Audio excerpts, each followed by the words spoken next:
If you've done Google Ads in the past or you're doing them right now and it's not working for you, it's a very small percentage chance that it's because the Google platform doesn't work, and more likely it's because of how you set it up or how whoever's running it for you is running this right now.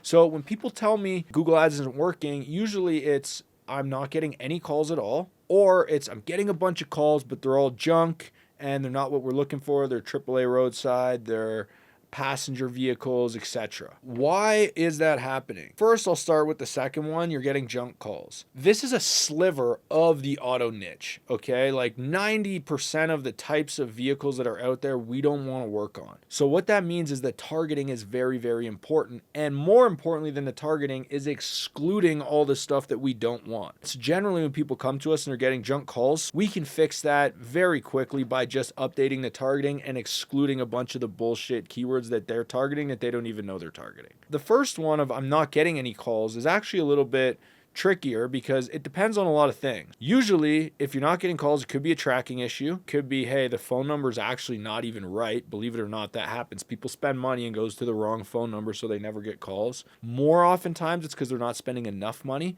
Someone told them who didn't know anything about the diesel space, hey, spend $200, spend $500. Yeah, you're going to get a ton of work. But obviously, that's not the case. We're dealing with $1,200+ tickets here.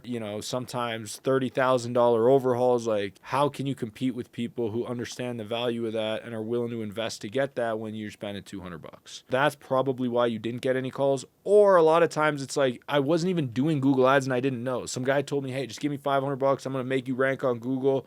Maybe they weren't clear about whether that was actually paid advertising or whether that was, I'm going to update your website so you show up higher type deal. But that's usually why it didn't happen. The secret to making sure that this stuff works is having the right tech stack. If you don't have a call tracking system set up where you can very easily identify, hey, this call came from Google Ads, this one didn't, then you can start to understand, hey, what is Google Ads actually generating? And ideally, you have some type of scoring system that can automatically summarize and tell you, hey, these are your 50 calls. These 30 are good calls. These are the types you want. These 20 aren't. Here's why. And then obviously if you have a good ad buyer, they can take that data, go back, trace those calls back to where they came from and look at it and say, hey, was that just a random call that came in that wasn't qualified from a good keyword, or are all the calls that come from this keyword not very good? Again, if you've done Google Ads in the past, you're doing it right now, it's not working for you, chances are it's not Google itself, and more probably it's how you have it set up.